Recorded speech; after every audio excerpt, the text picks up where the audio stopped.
let's talk a little bit about your newest book. It's called Rebel. What is the story? Why? What's behind the name?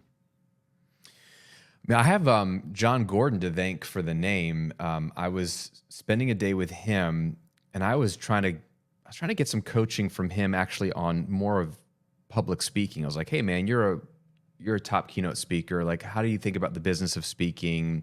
How would you encourage me to start getting onto more stages?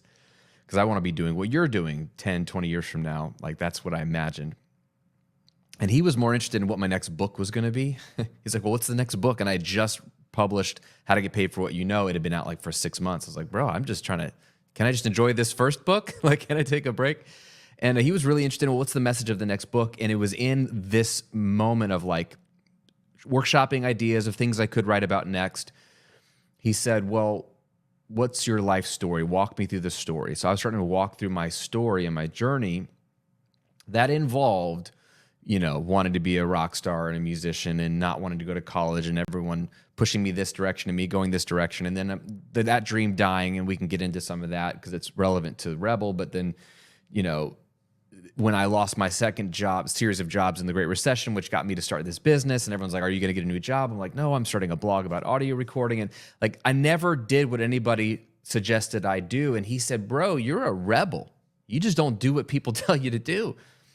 And the moment he said it, Cliff, it was like, that's not language that I've used for myself before, but it was like I better understood my story when he used that word. And I was like, "Bro, I think there's something here." And we just spent the next hour and a half like brainstorming, is there a pattern to what I've done in multiple areas of my life? And is there a benefit to being rebellious? And what are we rebelling from? And it just, the whole book and the whole framework like came within 48 hours. And we pitched it to the publisher 6 days later, and they signed it as my second book. And so really, all that to say, the book is a smidge about my story, but it's more about, man, the path I have found to success, to satisfaction with the life I've built, and to service to others, which I think is something that you're a big fan of all three. The path I found to doing that is just, you can sum it up in 4 words: do it your way.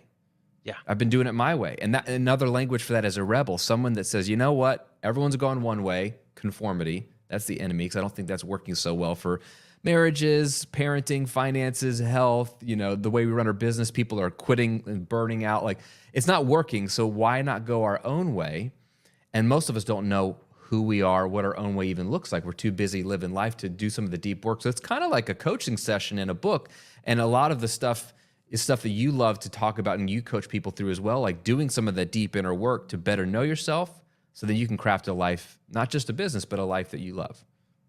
Yeah, I love that. One of the things that you say is I think the subtitle, "Find Yourself by Not Following the Crowd." And this is something you also wrote about in How to Get Paid for What You Know. One of the things to do is to have your hot takes. And I recall when you had me as a guest on your show, we somehow got around to talking about personality tests. And I said, I have a very unpopular opinion about personality tests that goes against every one of my mentors, every one of my peers, who, by the way, some of them was making tens of thousands of dollars selling personality tests. Yep, So, go figure. it's just like I have such a strong opinion on the downsides of actually taking a personality test without having a coach to help you not put yourself into a box. And so I love this. There's another scripture that comes to mind. It says, "Plans fail for lack of counsel, but with many advisors, they succeed." And the fun part about that scripture is the way that I might have thought about it years ago is that make sure that if I have plans, that I talk to a lot of people and find that there's an agreement among those people that what I'm pursuing is a good idea. That's the way I would have interpreted that in the past. It is not how I interpret it today. So, and where the shift in my interpretation came from is when I went from Podcast Answer Man to rebranding myself as Mindset Answer Man. I went to my mastermind group And we're talking some pretty impressive people, Ray Edwards, Yep. Michael Stelzner, Pat Flynn, Mark Mason, Leslie Samuel. So I went to these guys and I said, I am so bored to tears on the technical sides of podcasting. And my heart is to help people with business strategy and mindset, focused heavily on the mindset stuff. And they're like, but Cliff, whatever you do, just keep selling courses, keep selling this, keep this. You've got to Mm, keep that, keep producing that podcast. And I said, I've tried. I've been doing it for the last year. And every time I create a new piece of content, a little piece of my soul dies. And they yep. said, well, then go and hire a team of people to produce the content for you. And I said, guys, when I think about building a team and managing them to go and do that, a little piece of my soul dies. Yep. And so all of them, except for one, and Ray Edwards was the one, all of them said, Cliff, you're making a huge mistake. You've got to keep podcast answering. You've got to keep those streams of incomes. You got to do this. And so I didn't. I tried for a while, and then I said, no, I've got to go follow my own path. I have to go my own way. Yep. And then it occurred to me, plans fail for lack of counsel, but with many advisors, they succeed. And what they did do is by going to the many advisors, in this case, these 6, I got all sorts of potential pitfalls, potential disastrous Mm, outcomes, potential things that I wasn't yet thinking about, and all of this other stuff. But as a result of them bringing them up, I'm like, maybe there are some ways that I can mitigate the potential problems and drawbacks to this decision, but I am going to make this decision. So my plans did succeed, and I believe that they would have not succeeded as well had I not had the advice of many counsels, but I still didn't go with what the crowd thought I should do. that's a great example of like there's two different things we're talking about. We're not saying don't get counsel or have people speak into your life. What we're talking about is the best way to use counsel and having people speak into your life is to know very clearly what you value in life, what your vision for life is, and who you are and who you're not, because you can't ask someone else to tell you who you are. This is interesting because this is something I bring up in the book. I call it the two-way mirror of meaning. It's just because it's the way it makes sense in my head visually. So like a two-way mirror, you can see through one side in a police station, but the other side looks like reflective glass. This is kind of the way I imagine if you're insecure about yourself or about a big decision, let's say like you were, and I've made pivots too. I left the music space, the recording revolution, because the same thing. Part of my soul died when I was making that content, even though it was incredibly successful. I was like, I need to do something different. When you're unsure though about that different, and you go to someone else to ask, is this a crazy idea? The problem with that is that we're looking for meaning. It's like we're looking at a mirror, but we're seeing through the see-through side. So we don't see ourselves when we look into the mirror. We see everybody else. Oh, this is your mastermind. This is what Pat's doing. This is what Mark's doing. This is what everyone's doing. Maybe I should do what they're doing, because we just see them from our angle. And the problem is when we ask them, hey, what do you think about this decision? And they look back at us, they're on the reflective side and they see themselves. And they say, well, you should do what we're doing. This is how I made that decision. This is how I would do it. And you're like, I guess that makes sense. And it's this reinforcing mechanism where I never actually get to see myself. I only see what they're doing and they only see what they're doing. And that's how we get to this place of, well, I asked smart people, successful people, people who care about me, and this is what they told me to do. And it's either contrary to what we feel in our heart, which is confusing, especially if we care about them and respect their opinion, or if we don't have anything in our heart, we'll just go do what they're doing anyway. So that's what in the book, I'm really trying to help people, feel permission to do it their way. Because a lot of times, depending on your background, you may not feel permission to do it, or there's season of life. If it's a really hard season, you're like, I just got to do what I got to do. But you can still have permission to dream, which is the first part of the Rebel framework. We really have to start with those dreams because they're clues to how we're wired. But not only the permission, but like the how.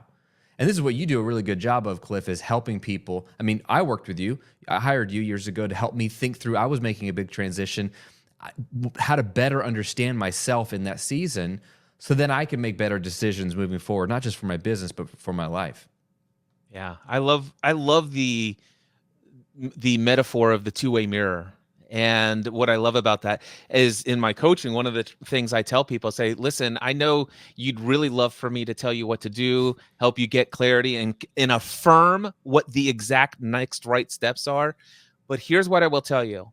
If I do give you any input or advice from my perspective, I just need you to know it's all autobiographical, meaning that it's Mm, all coming from what I've experienced, what's worked for me, and what I've observed in others.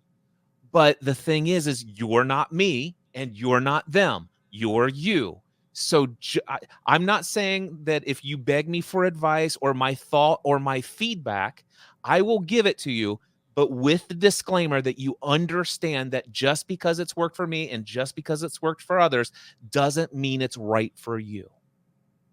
So I that's love that. good. So you talked about dream and you mentioned that there's the R in the rebel framework. So tell us a little bit about the rebel framework. I imagine that there's some sort of acronym that you've developed that's going to be shared in the book. Yeah, it keeps it super simple. So the way I think about it is, if being a rebel has been the secret sauce for me, and I see in other people, you see the people that are like doing the dangerous thing. There's a lot of rebels in history, whether you want to look at all the way back to Jesus Christ, to Martin Luther King Jr., to Steve Jobs, like people who did things differently. People don't typically like rebels that are swimming upstream, unconventional thinking at first. But those are the people that ended up changing the world. And then we go, oh, yeah, Steve Jobs was brilliant. Oh, yeah, Dr. Martin Luther King, brilliant. Yeah, Jesus Christ is brilliant. But their contemporaries didn't think they were so brilliant at the time. So if you start to do that, the question is how? How can you do that? How can you become a rebel? How can you find yourself so that you can step into your uniqueness? Because I think when you're stepping into your uniqueness, it's to your advantage. So when I was reverse engineering it, for me, I was like, I love acronyms, keep it simple. So Rebel is the framework. It's a 5-part framework that I take people through in the book. And it really is feels like a coaching session in a book. I want it to be something you could do, read it, do it. The R stands for resolve to dream again. It's like, it's all starts with like, you know what?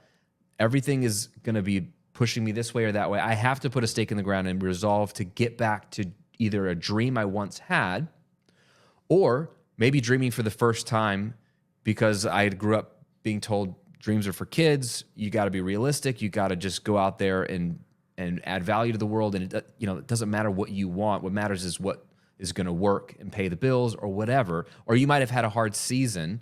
And this is something that is really common, Cliff, and I talk about it. I call it the identity crisis intersection. So all of us have had dreams at some point. May not use that language, but the dream could be, for me, it was to be a rock star. And I pursued trying to get a record deal in my late teens, early 20s. And when the deals were not really coming in and all I was getting were these development deal offers, which means there's no advance money. It's just, we'll sign you and see what happens. And I was engaged to be married and I needed the advance money to like be a husband. And I had to make a decision, keep pursuing music or give up and get a real job. And I gave up to try to take care of my wife.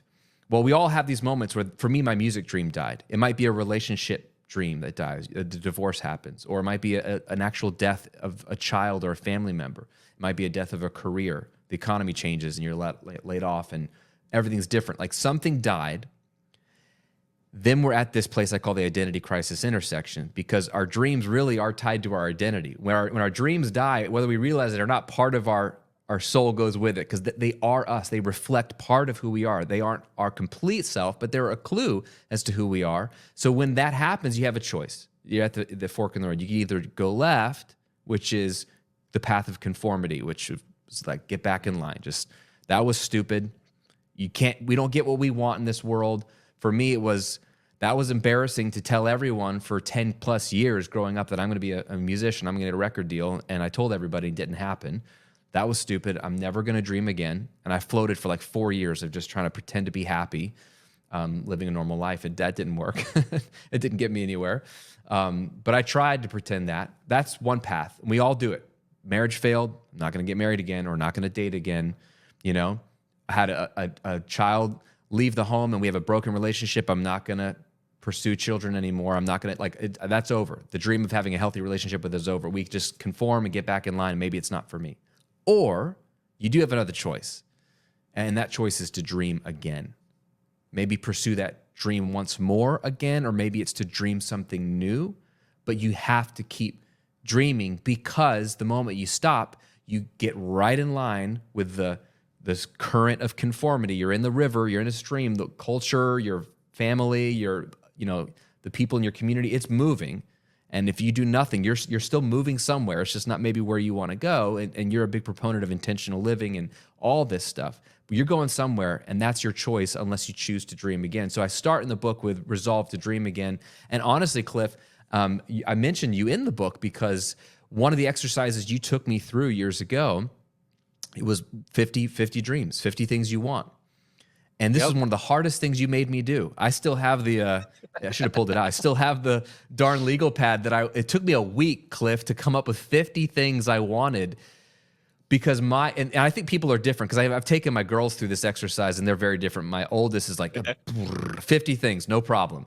I got it, Dad. And my youngest took her 25 minutes to come up with 3.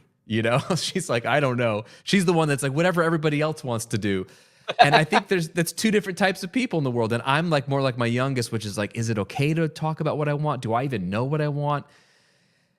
And that was hard for me. But it was so transformative for me to go through this experiment that it stuck with me. I coach other people to do it, and I put it in the book as one of the first exercises. And I credit you in the book for being the person that taught it to me, because I realized 2 things, Cliff. One, it was hard for me to know what I want, which, how are you going to get anywhere in life if you don't actually know what you want? 2, I had a wrong thinking that dreaming and talking about what I want, that's bad because it means you're just focused on yourself and just getting what you want. I didn't realize that it was a huge clue as to the way I'm wired. And boy, doesn't the world benefit if I better understand the way God designed me through my desires and wants. It doesn't mean I go chase all 50 things as if that's the whole point. That's a shallow view of that exercise. I think a deeper view is those 50 things reveal something about you that's really helpful to know, so that as you start to craft a vision for your life and make decisions, you're like, this is what Graham really cares about in the world. This is what my family cares about, not what everyone else is doing. And that's what's powerful about it. So that's the first part of the framework, is starting with those resolving to dream again. I love that. So many different things. Number one, I'm thrilled that you've included that in your coaching with other people, and the fact that it's going to be included in this book. I'm really excited about that, and I can't wait to give more people copies of your book, just so that they'll see that even further. The other thing I love about this is there are a couple. So that exercise, the 50 things I want exercise, I'm going to recommend everybody get the book so you can do that. By the way, when you give them the exercise for the 50 things, do you tell them that when you're sitting down and doing this, do you give them the disclaimer that you cannot filter it? Is this selfish? Is this materialistic? Yep. Is this possible? Do you give them the instructions that you must put everything that comes to your mind, no matter what you think somebody might think, if they actually saw this list? Yes. Good. Yeah. Wonderful. And then do you go and actually say, after you got the top 50, do you then say, take from that and create your top 10 dreams? Top 10. Yep. Excellent. Yes, and then do you say, ask them why? Why do you want this? Yeah. Wonderful. And then the top 3, and then pick one and go after it. I love it. So, and the other thing that I just want to point out for those who may have difficulty with this idea of dreaming, because at some level, the word dream brings up abstract thoughts in people's minds, right? So I think to bring it down to earth, this exercise certainly helps. But another framework to get you thinking along the lines of dreams is 2 things. Number one, what is something that you would like to have as a part of your life that is not a part of your life today? Or what's something you would like to experience? Now, I know that sounds a lot like, what do I want and stuff, and some of that will convert over. But more than anything, what is something that you feel like you should be experiencing in life that's missing?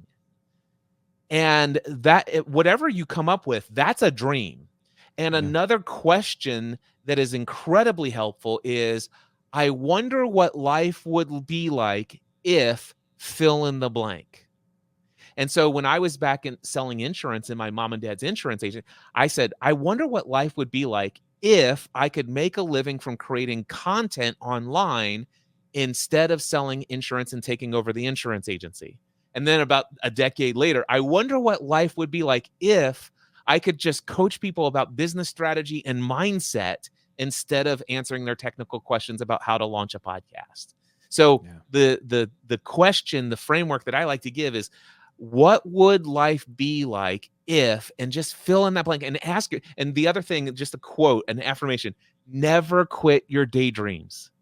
Yeah. That's good. Never quit your daydreams. All right, what's the E in the Rebel framework? The first Yeah, E. yeah. So the first E. So you're starting at 30,000 foot view with these wants, these desires, these dreams. Again, they're not perfect. It's a good starting place, though. You're getting a better clue of who you are. So that's the resolving to dream again. The first E is to establish the outcomes you want in life. And this is where we get a little more specific, which is kind of tying into your just question you just asked. And I think Rich Litvin talks about the 3-year question. You know, we bump into each other 3 years from now, and I'm like, Cliff, how are you? You're like, Graham, it's been the best 3 years of my life. And I'm like, whoa, why? Tell me about that. Like that exercise of what would have to be true in your life that 3 years from now, when I bump into yours, telling me it's been the best 3 years of your life. And this is like a very open-ended but profound question. I don't just mean your business. You could fill in the blank with how your marriage has improved, like what that trip you finally took that you've been talking about taking, an experience you had that you wanted to have, whatever it could be.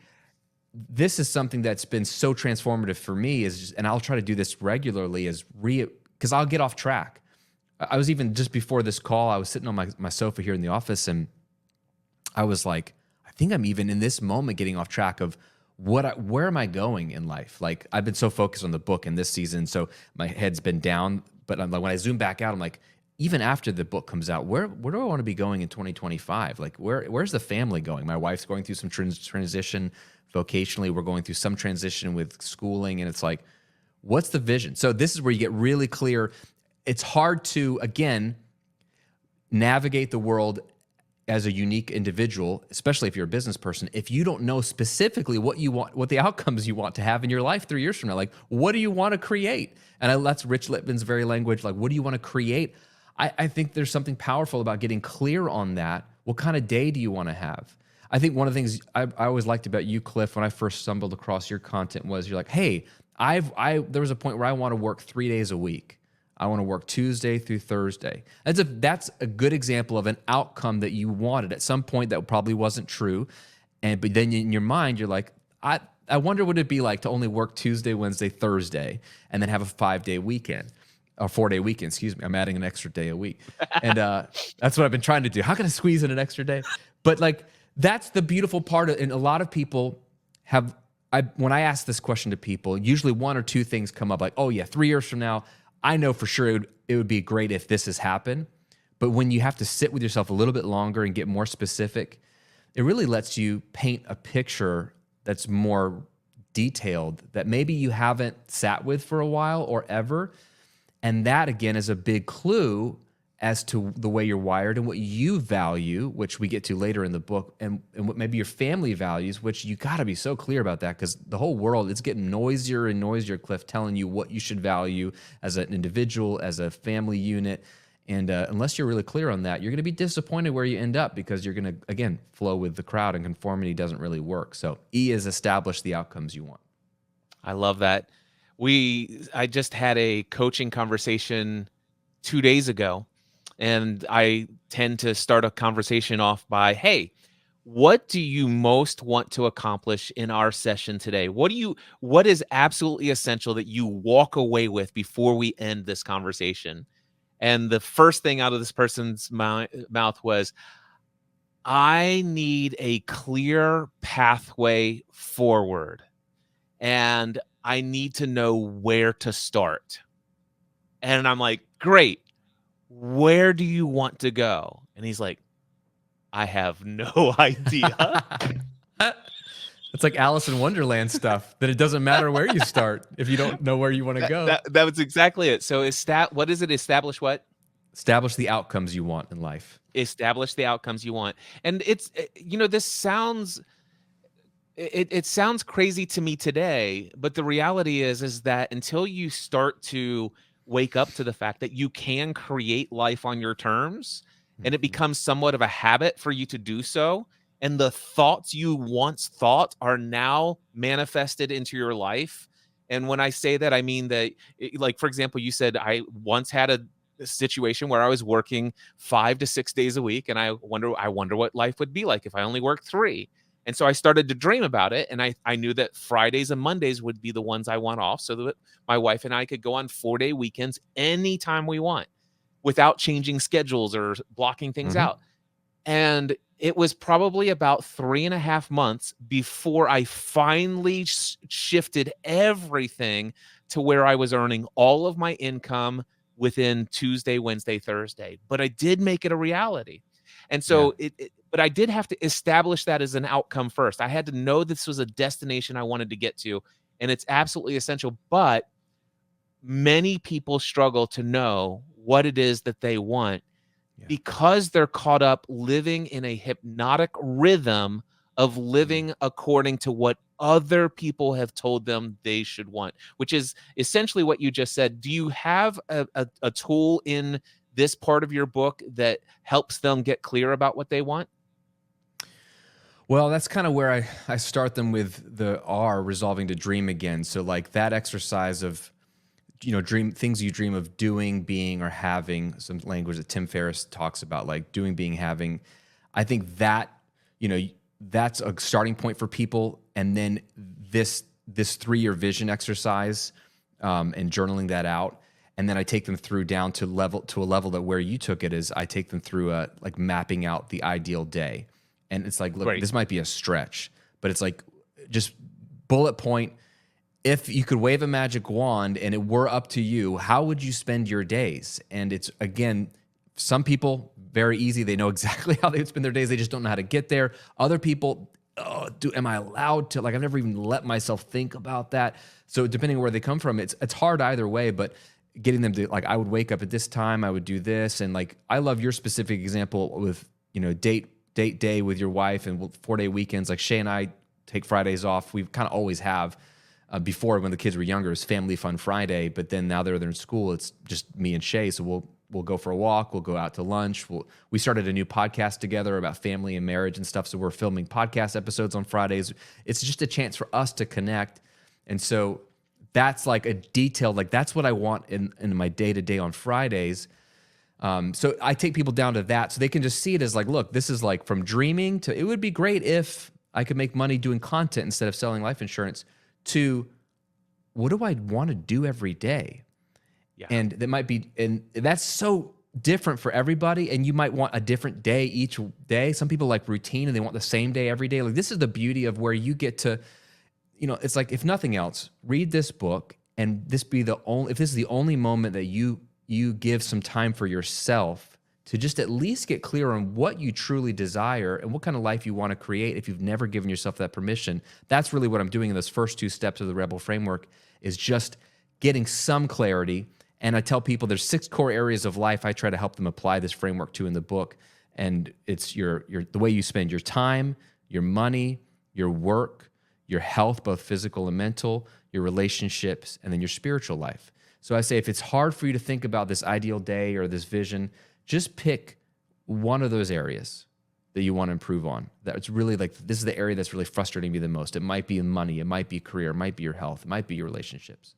Pick one of those areas, and then what would the ideal look like if that area of your life was exactly the way you wanted? What would you be doing? So like, if it's too overwhelming, zero in on one of those core areas of life. But yeah, when you get that on paper, Yeah. that's profound. And one last thought here, because I just was on a podcast yesterday with my friend Colin Boyd. He's like a brilliant how to sell from stage, how to sell in your webinars. Like he help you create presentations that convert. And like his clients are some of like your past clients, like Amy Porterfield. Like I know you helped her with her podcast years ago. He helps her with her presentations. But that whole thing of how that started, because I asked him, like, Colin, how did you get to the point where like you were like getting Jenna Kutcher and Amy Porterfield as your clients? And he's like, bro, I struggled with this idea of leadership. I didn't view myself as a leader. And one day I wrote down, no, I am a leader. And I wrote down a phrase that I wanted to be true that wasn't true yet, which is, I am a market leader of market leaders. So he's like, I know I can't lead all kinds of people, but I'm really good at this one thing, selling from stage and teaching other people how to create better sales presentations in their webinars or keynotes. And I was like, I want to be, and I view myself as teaching that and leading the market leaders in the info product space in that area. And he said 4 months after writing that down in my journal, Amy Porterfield's my client. We have a session. She sends me a video testimonial like after our session together. That's on my website forever because it's amazing.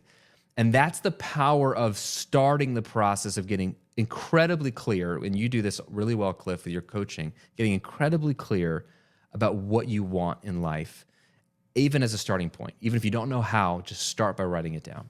Yeah, it's absolutely not important at all that you know anything about how to get anything you want until you first know what it is that you want, why you want it, how your life would be improved if you had it, and even believing that it's possible.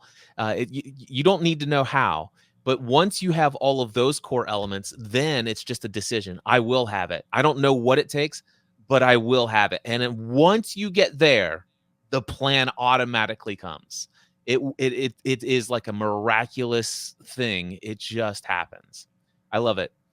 So there are so many things that you brought there. One of the things that I remember, I think it was Saint Ignatius or somebody from one of the saints from the Catholic Church said, "The glory of God is man fully alive."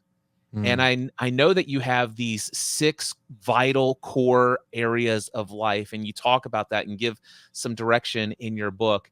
And one of the things that I like to talk about is the idea of living fully alive.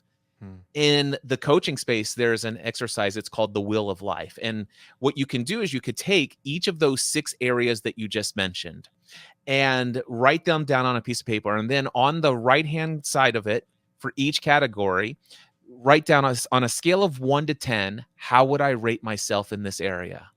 And do that for each of those 6 cores. And then all you have to do is begin journaling. What are some of the things that I could do to bridge the gap between where I'm currently rated and a 10? And all of this information, it is inside of you. This is where you are going to discover your identity. So I love it. All right, so we've got R and E. What's the B? Yeah, the B is break negative thoughts, habits, and patterns.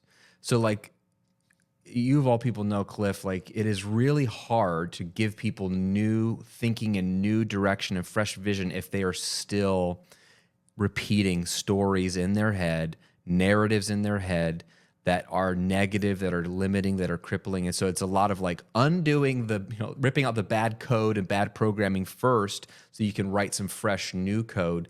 And so this is a little bit of just understanding how the mind works, how powerful it is. And what I have found, and maybe this is true for you, Cliff, I have found if I look back in the history of like my journey as a human being, those critical inflection points that became very important in my life, the decisions that allowed me to then meet my wife, the decisions that led me to move to Florida where we've built this incredible life. I never would have lived in Florida. The decisions that led me to starting my first business, which I never would have done because I was scared to death to be an entrepreneur. The decision to leave that business and start another business, like whatever these inflection points were, we can almost rewrite our narrative and be like, oh yeah, I just knew what to do. And we kind of forget like the utter panic you have in real life when you don't know what to do. But if I get really honest and I think, I'm like, wait a second. I see a pattern that at every major decision I've made or I've had to make, there was a still small voice that was telling me what to do. Some people call it intuition or a hunch. I believe it's the Holy Spirit of God wanting to speak to me. But there was a moment where I got quiet enough to listen to. And that's the trick, is that I feel like God, I wish he would yell a little louder. I think he whispers. And I think intuition is very quiet. In the Old Testament, Elijah has this incredible experience where he like walks for 40 days to the mountain of God, and then he's trying to get answers from the Lord, and there's a fire and a hurricane and an earthquake, and it says the Lord was not in the earthquake or the fire or the hurricane, but after all those things was a still small voice. And that's the way God spoke to Elijah, and it's like he got the revelation he needed and then had to walk 40 days back to where he was. But it's like, man, how are we ever going to hear that still small voice that wants to tell us where to go, what to do, talk to this person, check your text messages, listen to this podcast? There's something here for you. How are we ever going to hear that if we have this loud inner narrative telling us that's impossible, you'll never be good enough, you can't do it, whatever the thing is. And so the B is really doing something I call an inner story audit of just some 6 practical questions to kind of get people to journal through a process of getting clear on, what are the thoughts and the stories in my head anyway, like trapping them on paper, as they say, and then challenging them. Is this true? Maybe. What else could be true, if not more true than this that I'm believing now? And just starting to unpack some of that junk. And that's what that part of the framework is all about, getting that out. I love that. Number one, I love that you're giving journal prompts in this section of the book. I'm a huge fan of journaling. I love the idea of trapping the narrative down into a static physical form, because when it's up here, it's out of our grasps. You can't grab the whole thing. But when you start to trap it in a document, like you said, what a great metaphor for that picture, that because it puts a picture in my head of trapping it, pulling it, and right there on paper. Now I can investigate it. You can't investigate it just up here. Yeah. You have to get it and see it. So I love that. And it reminds me, this section also reminds me of a Rich Litvin quote. The results you are getting are perfect for the system that you have created. So the thing is many of us want to change the results that we have in life. And the thing is, the results that we have in life are because of the actions that we have taken. So our actions always equal our results. And the actions that we are taking, every single action you have ever taken, and by the way, avoiding taking action is an action itself. Yep. But every action you've ever taken was always determined by how you were thinking and how you were feeling in the moment you took the action. And the thing is people say, well, I just need to change how I think and how I feel.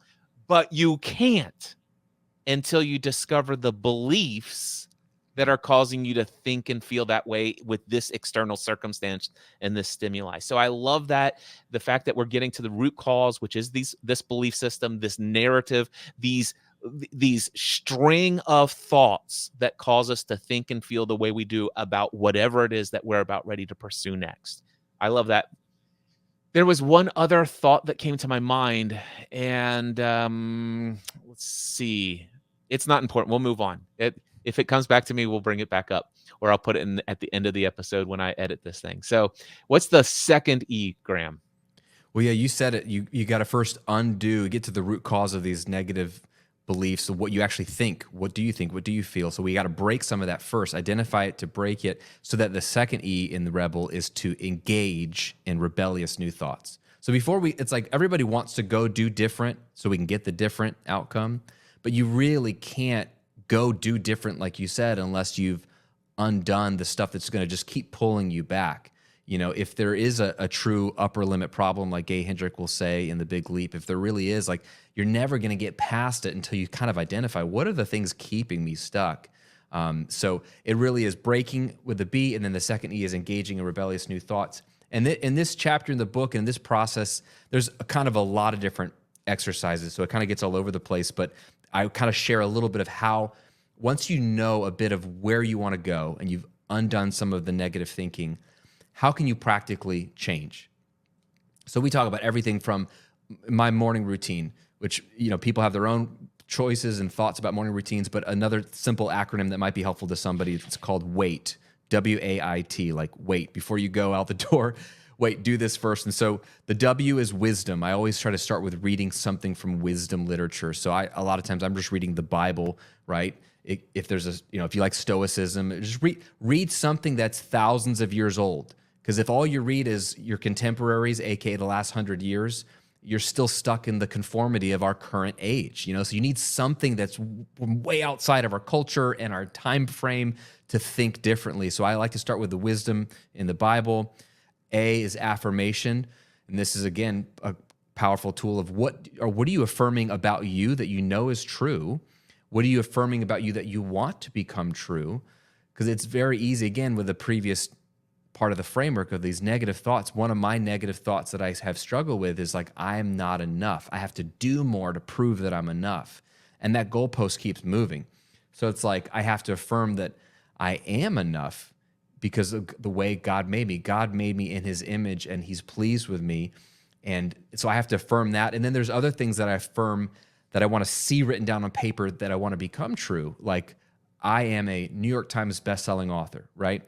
That's just a beautiful thing for me to see on paper to remind me that I want to become the kind of person that could become a New York Times bestselling author. What does a New York Times bestselling author do? How do they think? Who do they talk to? Like what kind of, I need to write a book that's worthy of that. And also you need a lot of other things to go your way too. That's sort of an arbitrary one. But again, affirmation. So I just, in my journal, I'm writing down what is true, what I want to be true. The I in wait is imagination. And this is where I like to practice stillness and quiet. I'll set a timer.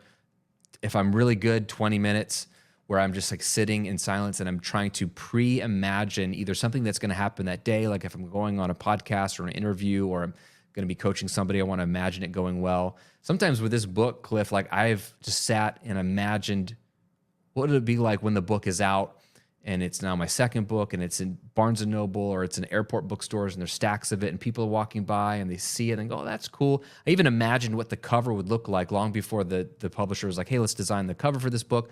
I already knew what it would look like in my mind. It was such a strong image that when she designed some ideas, I was like, can we incorporate red? I always see it as red. Can we incorporate this? Because I had like pre-imagined it. So imagination is powerful because you're really creating new neural pathways. You're starting to think in terms of possibility. You're starting to like have that powerful, like one of the books, Cliff, that you recommended for me when we worked together was Psycho-Cybernetics by Dr. Maxwell Maltz. And that book really was an unlock for me of, man, the mind is more powerful than I think it is in a very scientific, not woo-woo kind of way of like, look, there's hardly any difference for the subconscious mind between a real physical experience or a deeply well thought out imagined experience. And that's something that I wanted to like, you can get some reps in on whatever you're trying to do, even in your imagination before you do the day, and your mind has pre-experienced it. So that's what I try to spend a few minutes doing. And then T Before is you go to thankfulness. oh well, okay.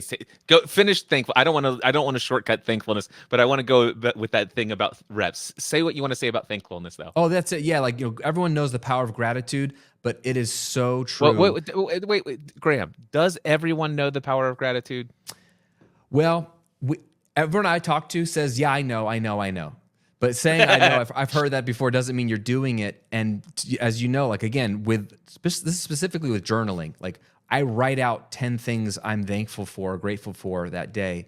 I have to force myself to do that because it gets me grounded.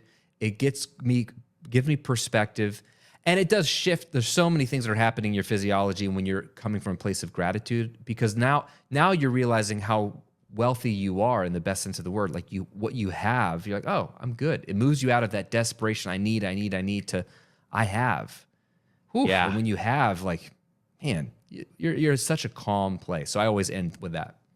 Yeah, I love it. Gratitude is such an amazing thing, an amazing practice. And here's the thing. I don't care how long you live on this earth, you'll never be able to express gratitude for all of the wealth and abundance in your life. There is literally an infinite number of things for you to be thankful for. And some people say, Cliff, I just don't feel it right now. I said, well, let me ask you the question. When you woke up this morning, was the earth rotating precisely the right distance around the sun to keep you from burning to death or freezing to death overnight? Yes. Good place to Wow. start. Let's be thankful about that. Do you currently have oxygen in your lungs? Yeah. Wow. Boom. And I mean, I sit there, we could spend our entire coaching session on just creating Yep. a list, because we will never run out of things. You are so abundantly wealthy. So many things are going great for you. And yeah, I'm not saying there's not things that are undesirable, inconvenient, and unexpected that show up in life. But I will say this, at any given moment in time, you could choose to take your focus off of that for just a moment.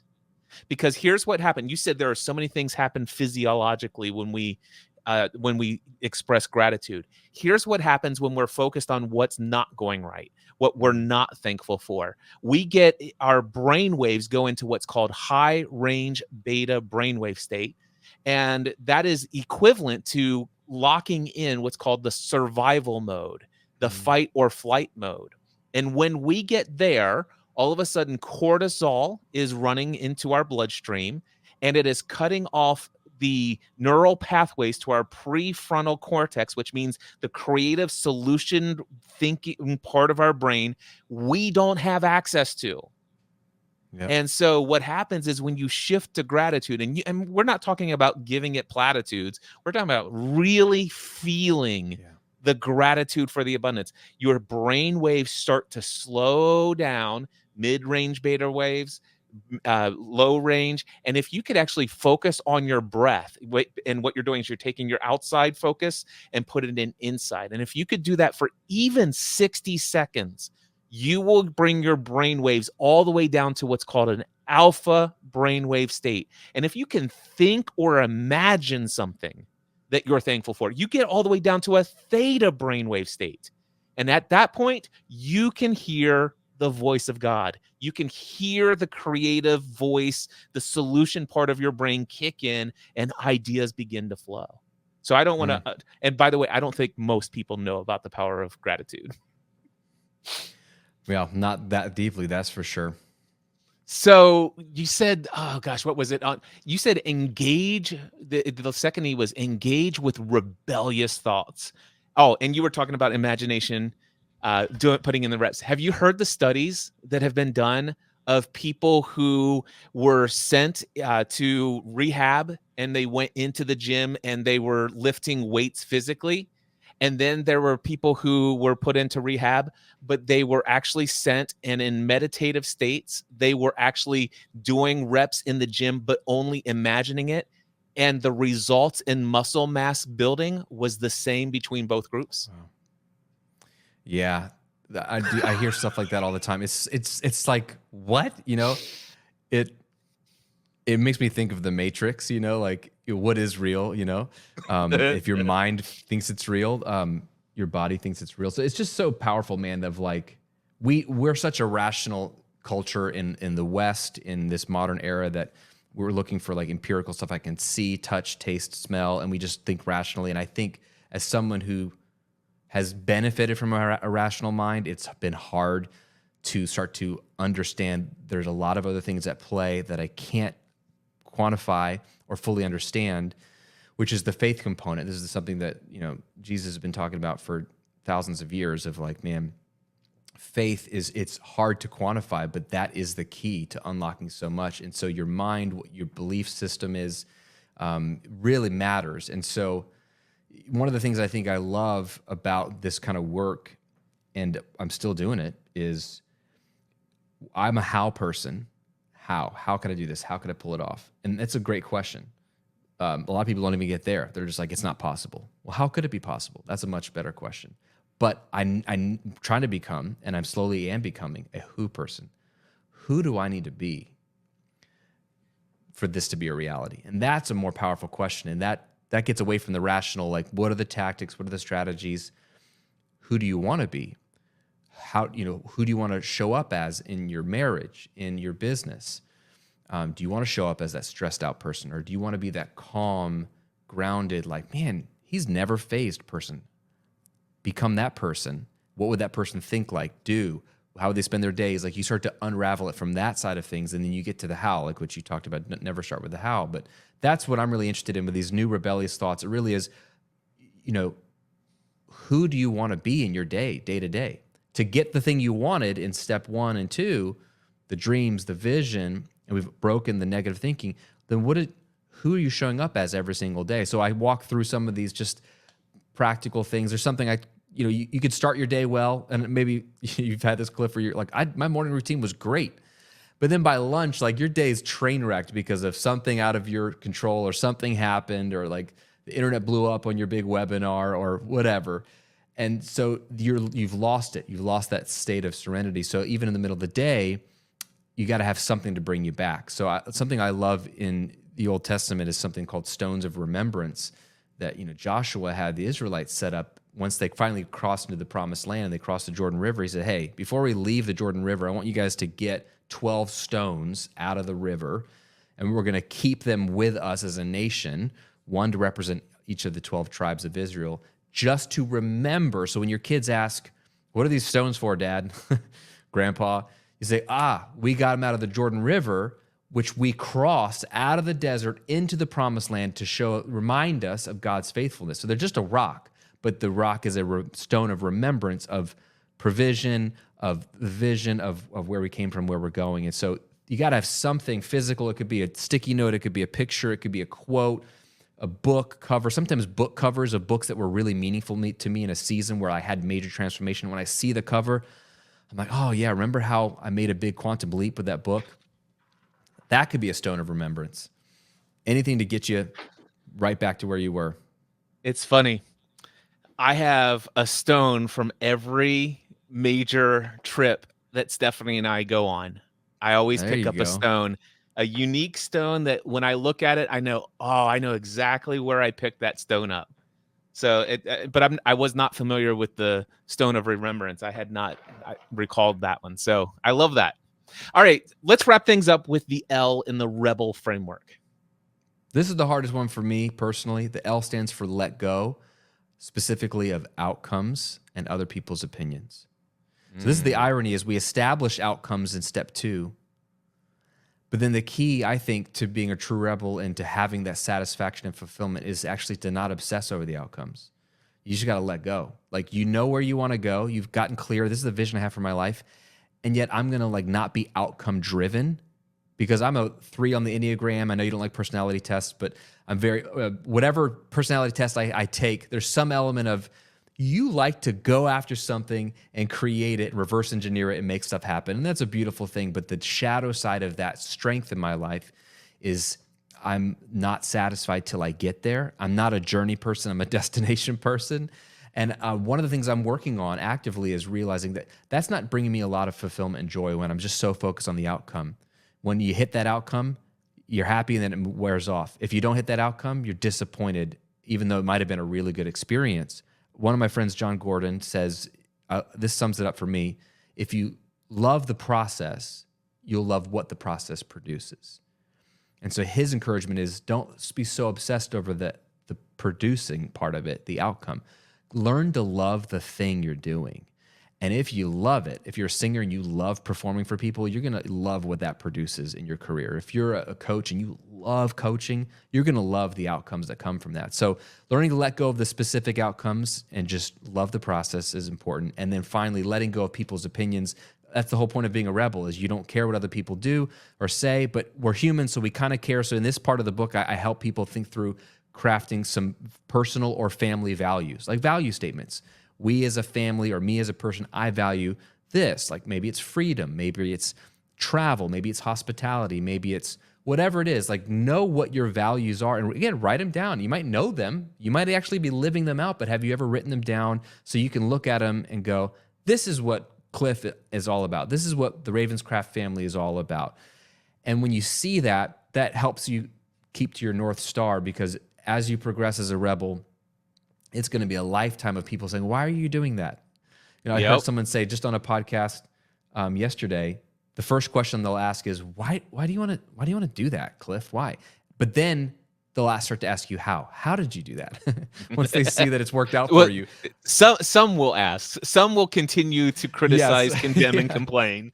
But you're right. Eventually, some people will be interested. It's like, oh wow, I was once very skeptical. I had a friend of mine many years ago. He says, Cliff, I'm going to tell you something that I've been keeping a secret just between me and myself and I.